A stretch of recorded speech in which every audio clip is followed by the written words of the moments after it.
Fala galera, beleza? Professor Rodrigo Jeremias aqui, caros alunos do Vestibulex, mais uma vez, agora para falar para vocês sobre sujeito. O professor preferiu retomar esse termo, esse conceito tão importante da sintaxe, justamente para que a partir dele a gente possa passar por toda a sintaxe de forma rápida, só que extremamente específica, produtiva por meio de exercícios e assim por diante, para que a gente não perca nada no meio do caminho. Então eu quero fixar bem, certo? Essa temática aqui sobre sujeito, esse elemento tão importante da sintaxe. Então o professor reformulou os slides, colocou umas informações a mais e assim por diante. Tudo bem? Peço que você me acompanhe então neste assunto hoje.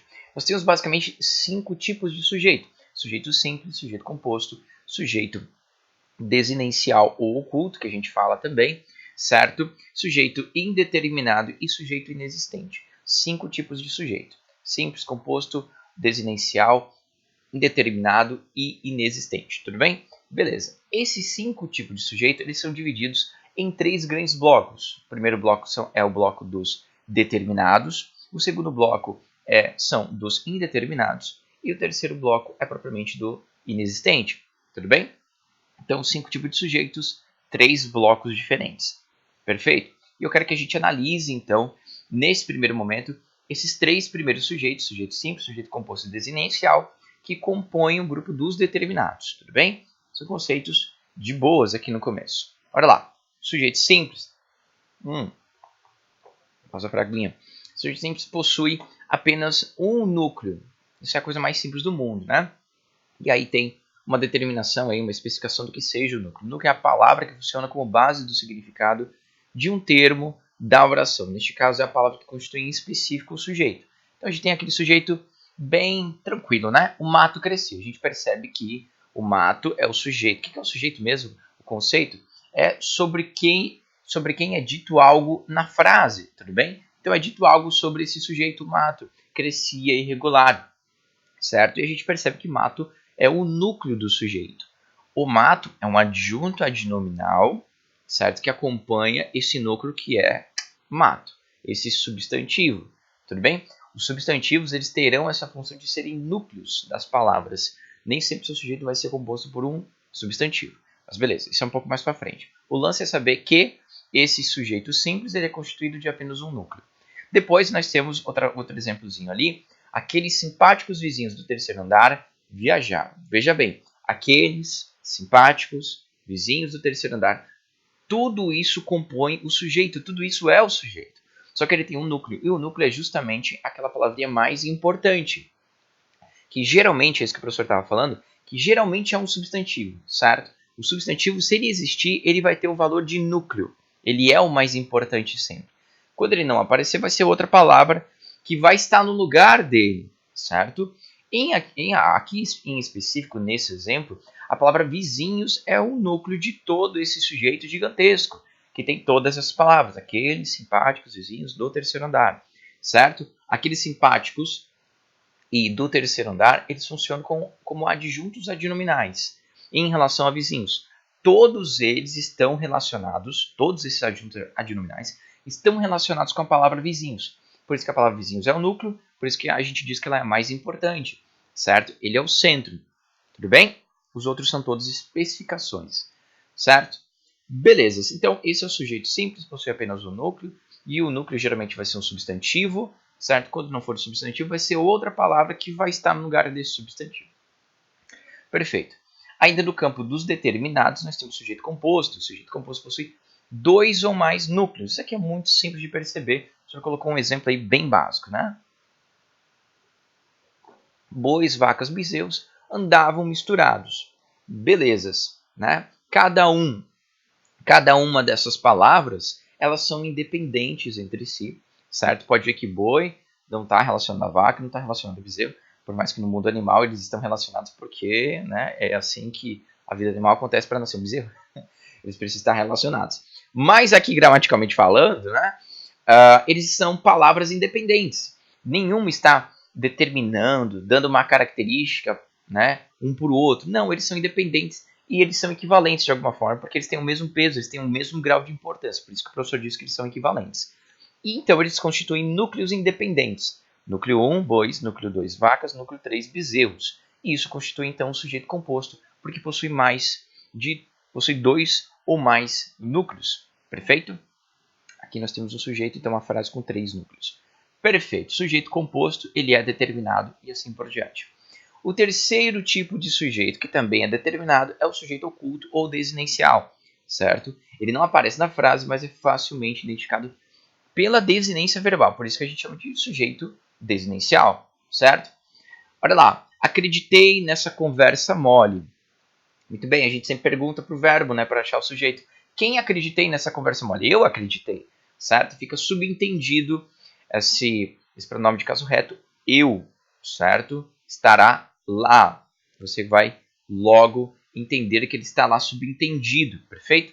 Viajamos para a Itália nas férias de verão. Perfeito. Quem viajamos para a Itália nas férias de verão? Nós viajamos, né? Fica subentendido essa primeira pessoa do plural aqui. Perfeito? É assim. Simples assim esses 3 primeiros tipos de sujeitos. Simples, composto, desinencial. Certo? Beleza. Nenhum segredo aqui, nenhum segredo até aqui. A gente já tinha visto algo nesse sentido. Aqui só tem uma definição, então, sujeito determinado é aquele que pode ser reconhecido gramaticalmente, certo? Ele pode ser reconhecido porque no sujeito simples e composto ele estará lá, e no sujeito desinencial a gente vai percebê-lo justamente pelo verbo, pela terminação que a gente chama desinência, né, verbal, pela terminação do verbo a gente vai perceber o jeito que ele está sendo estruturado, o jeito que ele foi escrito. Ocorre com o sujeito simples e com o sujeito composto, mesmo o sujeito oculto na desinência verbal é um sujeito determinado. Então eu coloquei aqui o conceito todo, né, todos aqueles tipos de sujeito que o sujeito determinado abrange, certo? Então vamos lá, continuando. Aqui no campo agora dos indeterminados, nós temos o sujeito indeterminado, perfeito? É aquele que ocorre quando a informação contida no predicado se refere a um elemento que não se pode identificar. Veja bem, é que não se pode identificar, perfeito? O inexistente é que não tem mesmo, mas esse aqui simplesmente não se pode identificar. E o sujeito indeterminado, ele tem apenas 2 formulações, muito simples. Só tem 2 casos de sujeitos indeterminados, tá?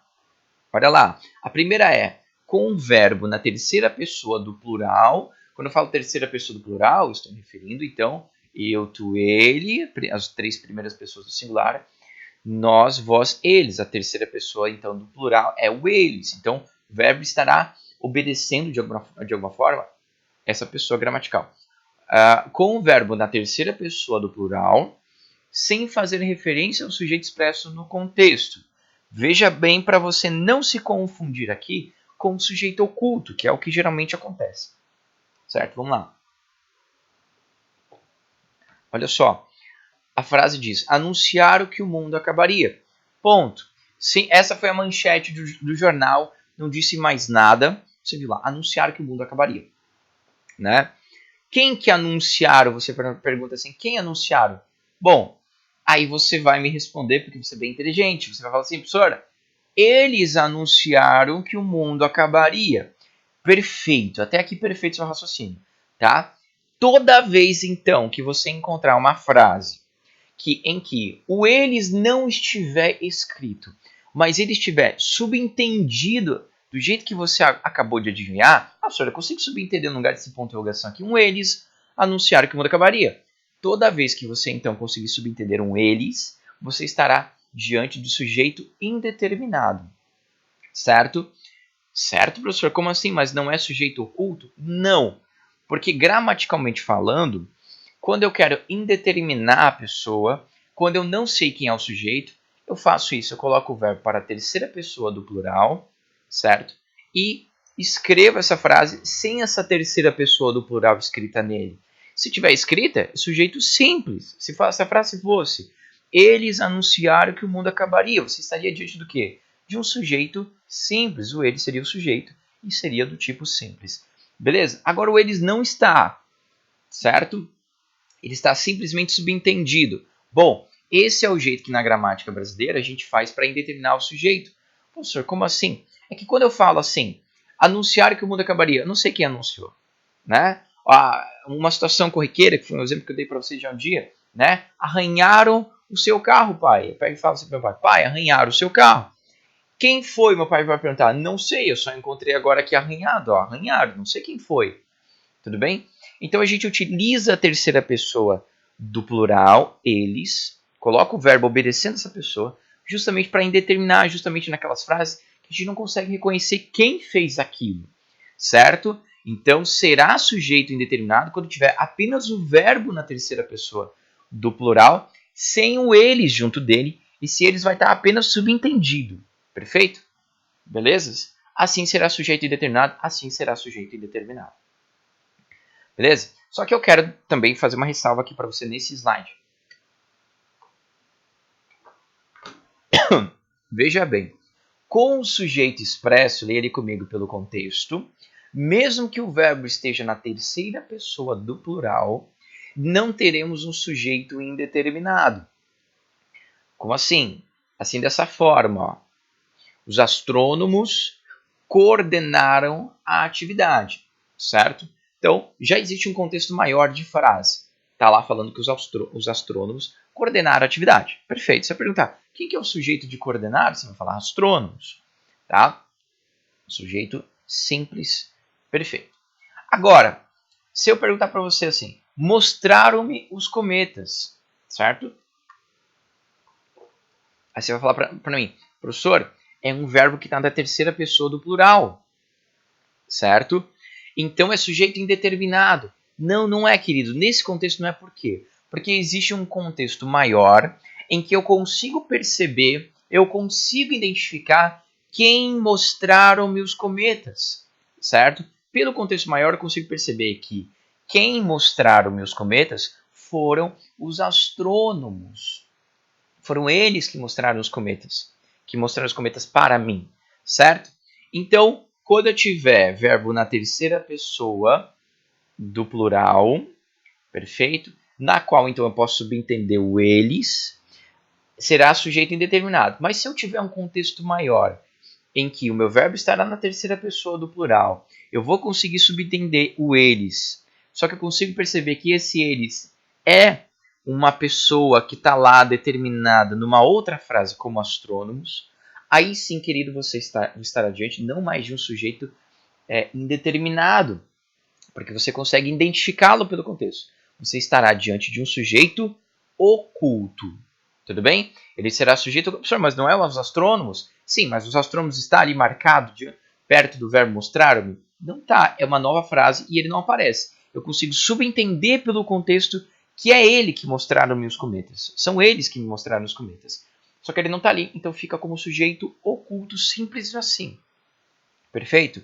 Então, quem mostraram? Bom, pelo contexto podemos perceber que foram os astrônomos. Portanto, sujeito oculto e determinado. Tudo bem, queridos? Muito simples, né? Confunde um pouquinho, eu sei, mas de alguma forma simples. Vamos lá, para frente.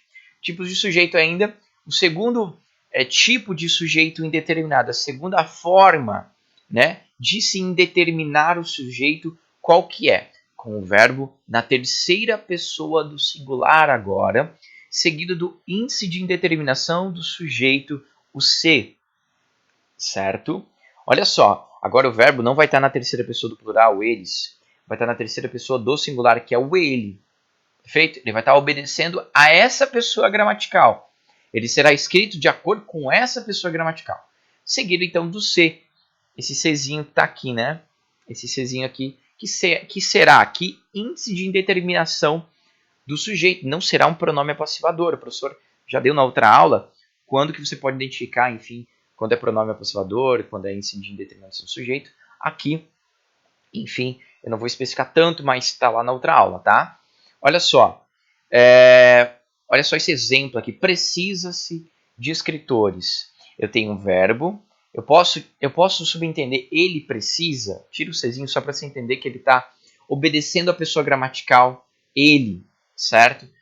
O precisa está obedecendo essa pessoa gramatical? De alguma forma, sim, eu posso colocar ele precisa, certo?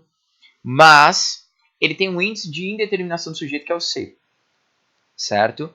Então eu tenho tudo para indeterminar o sujeito, tudo para conceituar essa minha frase como sujeito indeterminado, certo? E aí eu só quero dar mais um adendo. O verbo ele tem que estar na terceira pessoa do singular.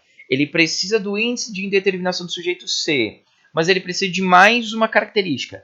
Esse verbo, certo, que estará no singular, obedecendo a terceira pessoa do singular, né, estará com o índice de indeterminação do sujeito, ele precisará ser esses três tipos de verbos que está aqui, ó. Verbo intransitivo, verbo transitivo indireto ou verbo de ligação. Ele precisa ser um desses três tipos de verbos. Ele não pode ser simplesmente um verbo transitivo direto, porque daí vai mudar totalmente a questão, certo? Para ser, então, índice de indeterminação do sujeito, para ser sujeito indeterminado especificamente, né, eu preciso de um verbo no singular, obedecendo a terceira pessoa do singular, e ele precisa ser verbo intransitivo, verbo transitivo indireto ou verbo de ligação, certo? Mais o Czinho. Aí eu vou ter certeza, queridos, vou ter certeza que eu estarei diante de um tipo de sujeito que a gente chama de sujeito indeterminado. Perfeito? Então, dentro dos primeiros tipos de sujeito que nós temos, certo? Nós temos esses quatro aqui: sujeito simples, composto, oculto e sujeito indeterminado. Passamos pelos quatro tipos de sujeitos, certo? Sujeito simples tem apenas um caso, sujeito composto tem apenas um caso. O sujeito, então, desinicial tem apenas um caso, que é quando você consegue observá-lo por meio, né, da desinência verbal. E o sujeito determinado tem dois casos. Simples assim. Terceira pessoa do plural, certo? O verbo estará na terceira pessoa do plural, sem referências nenhuma, sem nenhuma referência de quem seja aquele sujeito, ou então estará na terceira pessoa do singular, mais o índice de indeterminação do sujeito, sendo que esse verbo é verbo intransitivo, verbo transitivo indireto, verbo de ligação. Zé fini. Acabou? Just it. Tá bom? Apenas isso. Acabou. Vamos lá. Só para retomar, então. Toda vez, vou voltar aqui o slide. Toda vez, então, que você subentender o eu, certo? O tu, o ele, o nós, o vós, toda vez que você subentender uma dessas pessoas gramaticais no verbo, sujeito oculto. Quando você subentender o eles, certo? E ele não estiver na frase que nem está aqui nesse slide, sujeito indeterminado. O professor só quis voltar aqui para você entender isso. Beleza? Vamos para frente então. Agora chegamos no quinto tipo de sujeito. Sujeito inexistente. Olha lá. Quando a informação vinculada pelo predicado, pela frase, não se refere a um sujeito gramatical. Aqui o sujeito não existe, certo? Ele não vai ter concordância nenhuma com nenhum sujeito, porque ele não existe. Tudo bem? Se o sujeito ele não existe, todos os verbos aqui do sujeito inexistente eles estarão no singular. Você já tem que ir com essas ideias pré-concebidas. Cara, o verbo está no singular, talvez ele seja oculto, certo? Talvez ele seja, enfim, ele pode ser várias coisas. Mas uma das coisas que você vai achar é que ele pode ser inexistente, porque todo, né, frase que tem sujeito inexistente, né, que é configurado como sujeito inexistente, o verbo estará no singular. Tudo bem? Sempre no singular. Olha lá. Quando a oração não possuir sujeito, o verbo deve permanecer na terceira pessoa do singular. Sempre. Ele sempre vai obedecer a terceira pessoa, o ele, né? Estará no singular. Sempre terá esse formato. A oração sem sujeito ocorre com verbos impessoais. Então, são os famosos verbos impessoais que vão formular para nós sujeito inexistente. Verbos que exprimem, então, fenômenos da natureza. Chover, ventar, anoitecer, amanhecer, relampejar, trovejar, nevar, etc. Todos esses verbos que indicarem fenômenos da natureza, a gente vai logo de cara perceber que é sujeito inexistente. Tudo bem? Olha lá. Verbos que exprimem fenômenos da natureza. Então, são os exemplos aqui que o professor colocou. Choveu muito no verão, anoiteceu rapidamente, venta muito forte naquela região. Nenhum segredo aqui. Isso aqui é verbo to be em português, né? Basicamente. Verbos impessoais. Ainda. Quais são outros tipos de verbos impessoais especificamente? Verbo haver, fazer e ir quando indicam tempo transcorrido. Esses são os verbos pessoais. Aqueles são os verbos que indicam final da natureza. Esses são verbos impessoais, especificamente.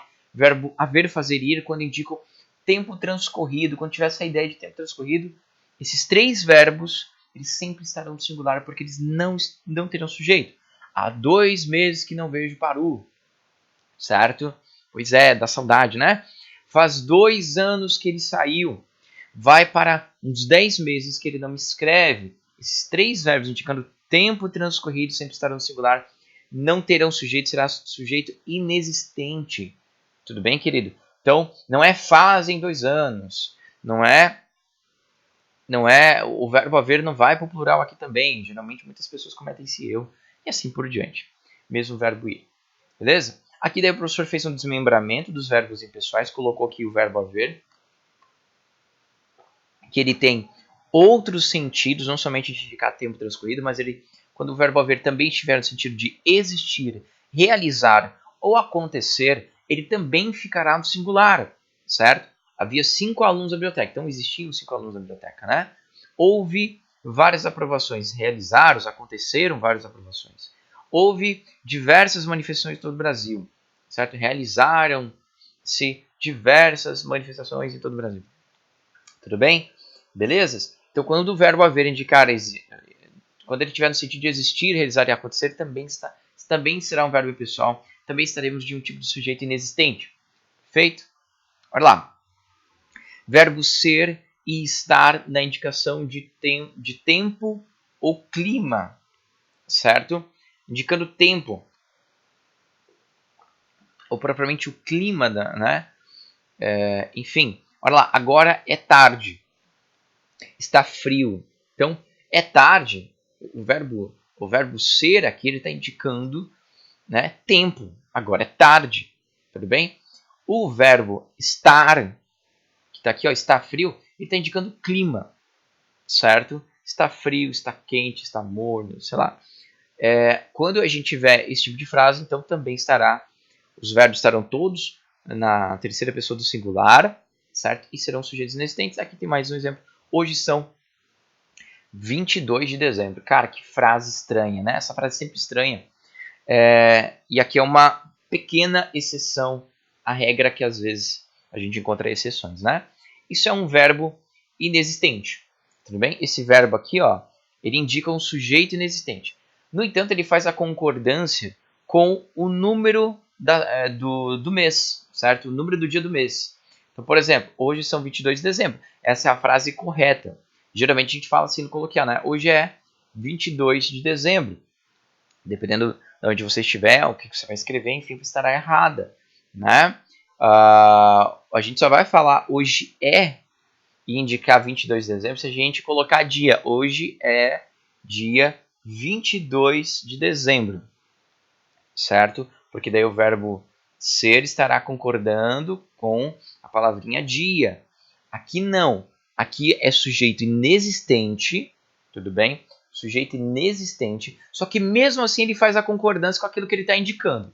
Essa é a exceção, certo? A exceção é que o verbo ser aqui está concordando com aquilo que ele está indicando. Só que aquilo que ele está indicando, 22 de dezembro, não é sujeito, tudo bem? Continua sendo a frase um sujeito inexistente. Então, fica aí de olho, isso é uma exceçãozinha à regra. Beleza, verbos impessoais ainda. Qualquer verbo no infinitivo impessoal, certo? Então veja bem, aqui o infinitivo pessoal ele vai se caracterizar por ser o verbo que termina em R, certo? Os verbos do infinitivo terminam sempre em R. E o que vai acontecer com ele? Ele não estará concordando, certo? Com nenhuma pessoa gramatical. Ele não estará sendo regido por nenhuma pessoa gramatical. Isso será um sujeito, certo? Inexistente por meio de verbos no infinitivo impessoal. Então, é preciso dar atenção. Aqui o verbo dar, que está indicando dar atenção aos problemas econômicos, ele não está obedecendo nem o eu, nem o tu, nem o ele, nenhuma pessoa gramatical. Ele está ali simplesmente para indicar uma ação propriamente. Só isso. É claro que tem infinitivos que são pessoais. Como, por exemplo, se eu falar assim, ele chegou aqui em casa, sei lá, trouxe a viola, trouxe o violão, para ele cantar.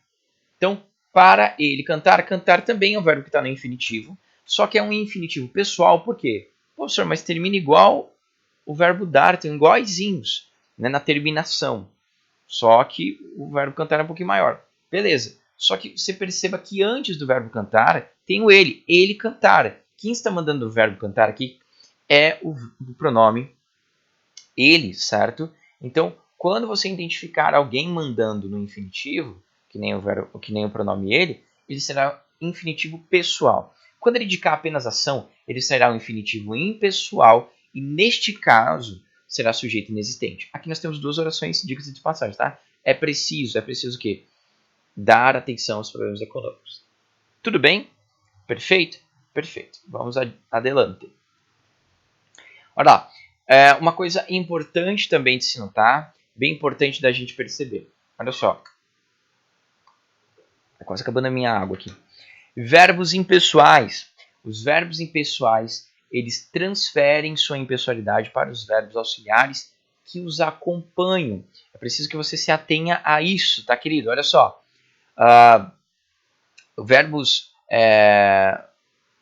auxiliares são aqueles verbos que andam junto com aqueles verbos principais, certo? Então a gente encontra aqui, ó, são locuções verbais, né? Tem o verbo auxiliar e o verbo principal.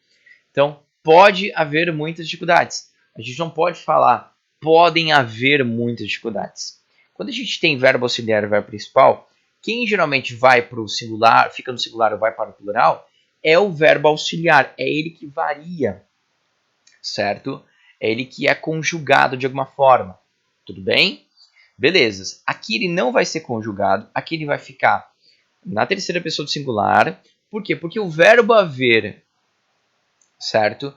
No sentido de existir, realizar, acontecer, né? Ele é impessoal. Então ele transfere a sua impessoalidade para o verbo auxiliar que está acompanhando, certo? Que está acompanhando na frase. E aí todos eles ficam na terceira pessoa do singular.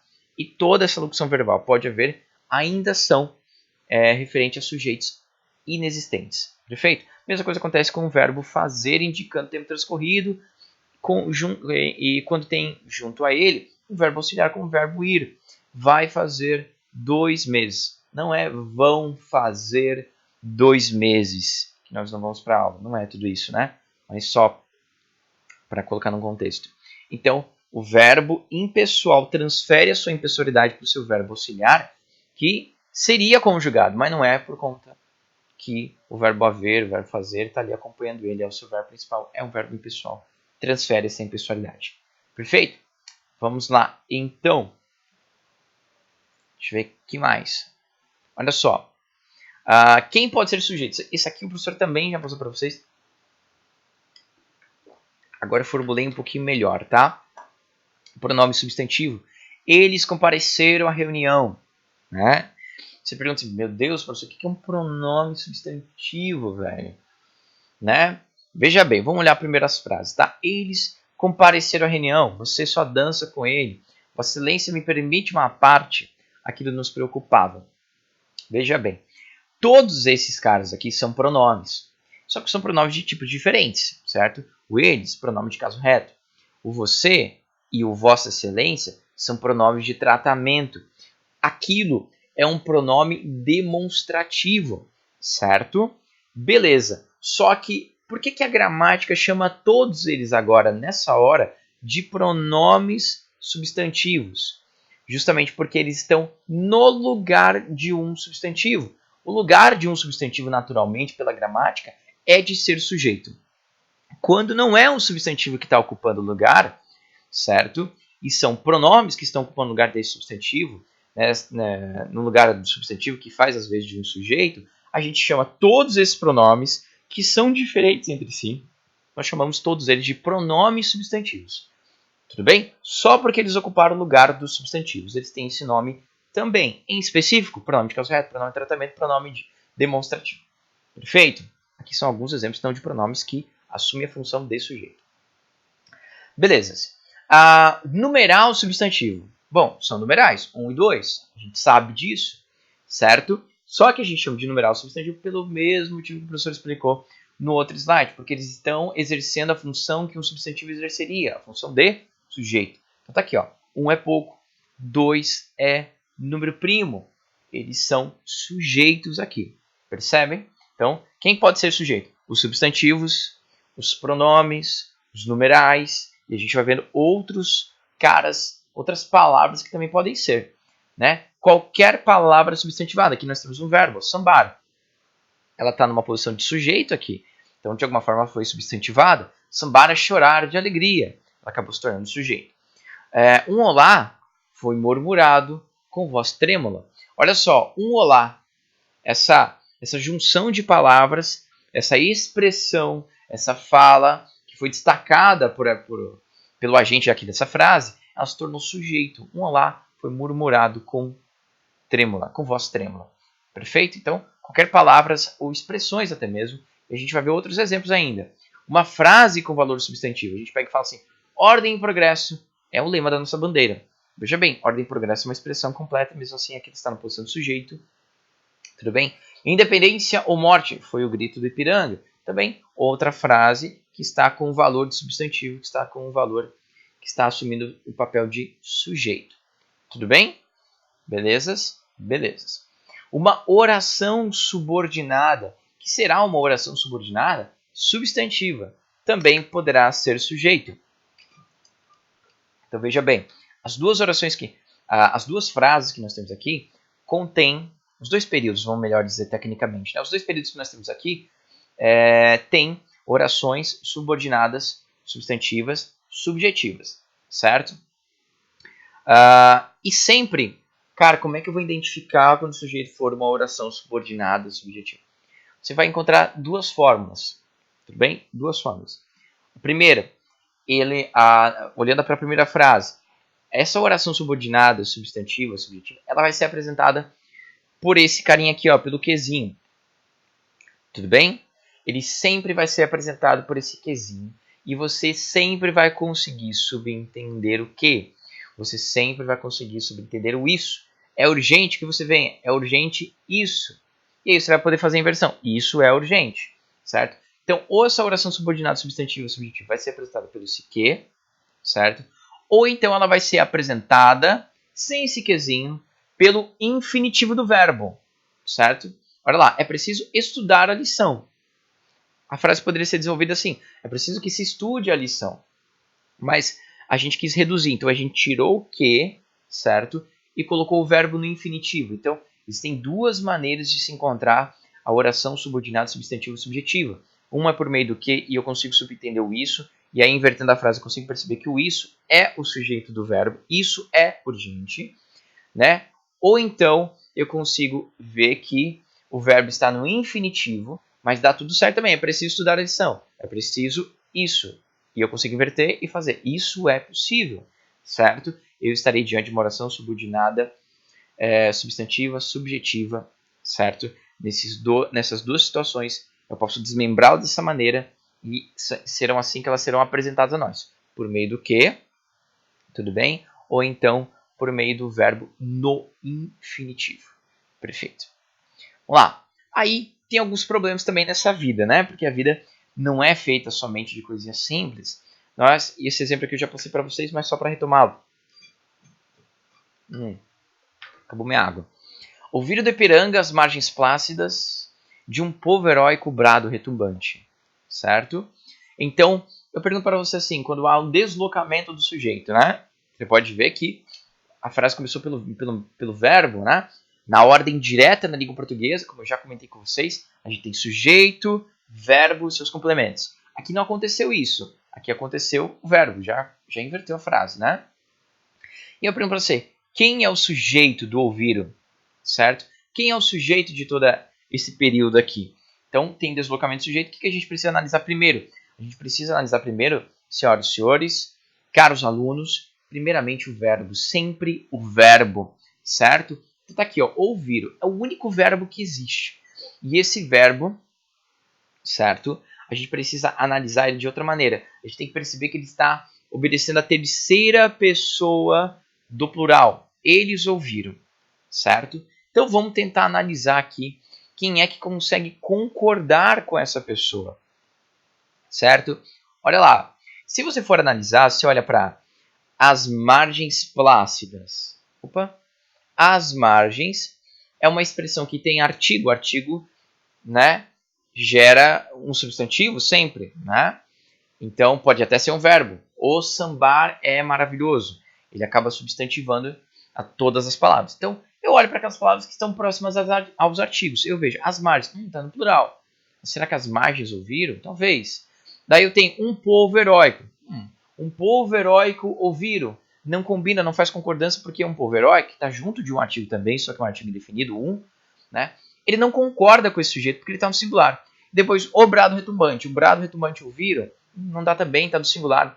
Então só pode ser as margens, certo? E eu faço o processo de ordenamento da frase, coloco então ela na ordem correta e ela fica assim: as margens plácidas do Ipiranga. E aí, pelo contexto histórico, você sabe que Ipiranga não é o oposto de Ipiranga, né? Você sabe que ele vai ter margens aqui. As margens plácidas do Ipiranga ouviram o brado retumbante de um povo heróico, né? Esse é o sujeito da frase. As margens plácidas do Ipiranga ouviram o brado retumbante de um povo heróico. Tudo bem? Então, olha primeiro para o verbo, vê em qual pessoa gramatical ele está, tenta achar essa pessoa gramatical ali na frase e depois inverta a frase, se for o caso, certo? É assim que por vezes a gente precisa achar o sujeito. Professor, eu já ia falar que ele é indeterminado. Não, cuida. Às vezes o sujeito está no meio da frase e você precisa fazer essas inversões e essas análises. Na sintática é ver as relações das palavras dentro do contexto da frase. A gente precisa fazer isso. Não tem escapatória, querido. Precisa fazer. Tudo bem? Aqui nós temos ainda um adendo que o professor colocou. Veja bem, querido. É preposição antes sujeito, certo? O sujeito não pode ser regido por preposição. Se você fez isso na sua vida, não fará mais, porque estava errado, certo? E você vai se acostumar agora a fazer o certo para não errar. Então, ó, a maneira dele estudar está correta. Está errado. Está errado por quê? Nossa, a gente fala demais desse tipo de frase. A maneira dele estudar está correta. A gente fala dessa frase, né? Falando ela de maneira errada ainda, dizendo que o outro está estudando correto e eu estou falando uma frase errada, que horrível, né? Então, por que está errada? Porque essa preposição de, que está aglutinado com o pronome de caso reto ele, não poderiam estar aglutinados, certo? Eles não podem fazer isso. Deveria ser assim, a maneira de ele estudar está correta. Por quê? Porque o ele é sujeito de um verbo, sujeito do verbo estudar. Então, ele não pode ficar aglutinado a nenhuma preposição. Se você é sujeito, irmão, você não pode estar aglutinado com nenhuma preposição. Você é soberano, você é independente, você é mais. Você não pode ficar se aglutinando com qualquer preposição, com nenhuma preposição, na verdade. É reles, elas são de outra classe social, credo. Tô brincando, né? Mas enfim, não pode se associar mais. Tudo bem? Então, a maneira correta, a maneira de ele estudar está correta. Beleza. Olha lá a outra frase. Está na hora de o povo abrir os olhos. Aqui está certo, né? Mas geralmente a gente fala assim, ó, está na hora do povo abrir os olhos. Não. Se você vê que a palavrinha, o povo, né? Ela está regindo o verbo, manda num verbo, ela é sujeito de um verbo, ela não pode se aglutinar. O seu artigo, o ozinho, ou então, né, quando for um pronome ele mesmo, né, eles não podem se aglutinar a nenhuma preposição, eles têm que ficar independente, e é por isso que a forma correta está na hora de o povo abrir os olhos. Isso é um detalhe que às vezes passa despercebido, você pode se enganar, mesmo na escrita da sua redação, por exemplo, certo? Uma coisa que você tem que ter ligado. Viu que o que vem depois da minha preposição é um sujeito, então eu não vou aglutinar com ele, eu não vou aglutinar com o seu artigo que o determina. Tudo bem? Sempre assim, para não errar. E aí, queridos, sempre a gente vai conseguir acertar. Perfeito, senhoras e senhores? Bom, era isso que eu queria passar para vocês, uma retomada bem sistemática referente a sujeitos. Depois eu vou passar, então, vou fazer mais um videozinho referente a exercícios, se não me engano, exercícios bem básicos para a gente aplicar esses conceitos. Só que, queridos, Para a nossa aula no Zoom, o professor passou um exercício bem lascadinho. Ah, tadinho de vocês. Referente ao sujeito para a gente seguir sistematicamente dentro da sintaxe, sujeito, né, predicado, e tudo que a gente tem que ver na sintaxe, a gente vai fazer isso, sim, bem rápido, bem específico, e assim por diante nós vamos. Beleza, queridos? Beijos, abraços e bons estudos. É isso aí. Ah, o nosso finalzinho, né? A nossa marca do Gramatus está aí, ó, pra gente não esquecer. Beleza? Valeu, galera. Abraço.